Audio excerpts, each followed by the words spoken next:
ఒంటరిగా ఉంటున్న ఓ వృద్ధురాలిపై అతి కిరాతకంగా హత్యాయత్నం ఘటన ఆలస్యంగా వెలుగులోకొచ్చింది. మీడియా సమావేశంలో జిల్లా ఎస్పీ కేవి మురళీకృష్ణ వివరాలు వెల్లడించారు.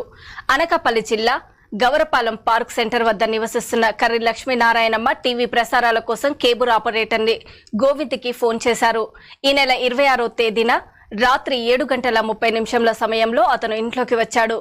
వృద్ధురాలు ఒంటరిగా ఉన్నట్లు గుర్తించి ఆమె మెడకు తువ్వాలును బిగించాడు. దీంతో వృద్ధురాలు అపస్మారక స్థితిలోకి వెళ్లిపోయింది. మృతి చెందిందని భావించి ఆమె ఒంటిపై ఉన్న 8 తులాల బంగారు నగలను దోచుకొని అక్కడి నుండి పరారయ్యాడు. కొంత సమయం తర్వాత ఆమె కుమార్తె, అల్లుడు ఇంటికి వచ్చారు. అపస్మారక స్థితిలో పడి ఉన్న ఆమెను చూసి హుటాహుటిన స్థానిక ఆసుపత్రికి తరలించారు.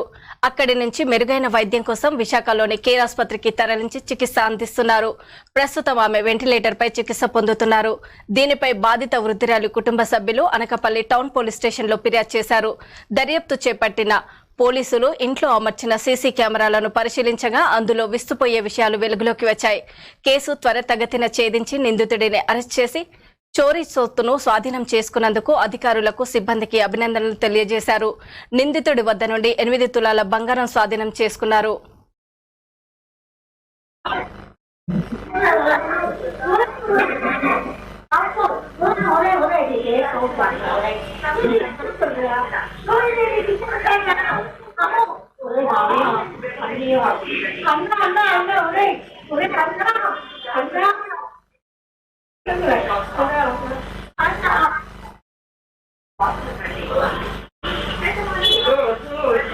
ఇరవై 26వ తారీఖున గవరపాలెం లిమిట్స్ లో కర్రి లక్ష్మీనారాయణమ్మ అనే ఆమె ఒక్కరితే ఇంట్లో ఉన్న సమయంలో సుమారు 7-7:30 మధ్య సమయంలో ఒక వ్యక్తి లోపలికి ప్రవేశించి ఆమె గొంతు టవల్తో చుట్టి చంపడానికి ప్రయత్నం చేసి, అలాగే ఆమె మెడలో ఉన్నటువంటి, ఆమె చనిపోయిందని కూడా భావించి మెడలో ఉన్నటువంటి ఒక 6.5 తులాల యొక్క చైన్ ని తను తీసుకెళ్లడం అనేటటువంటిది జరిగింది.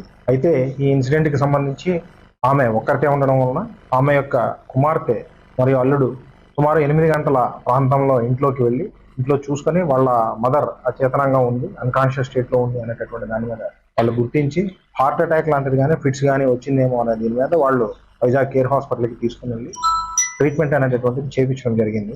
ఈ అఫెన్స్ అంటే ఎట్లా ఈమె జరిగింది అనే దాన్ని ఇంట్లో ఉన్నటువంటి సీసీ కెమెరాల్లో ఉన్న సీసీ ఫుటేజ్ ని వెరిఫై చేసి సీసీ ఫుటేజ్ లో ఉన్నటువంటి అంశాలన్నింటిని గుర్తించి కేబుల్ లో మెకానిక్ గా పనిచేస్తున్నటువంటి గోవింద్ అనేటటువంటి వ్యక్తి ఎవరు లేని సమయంలో ఇంట్లో ప్రవేశించి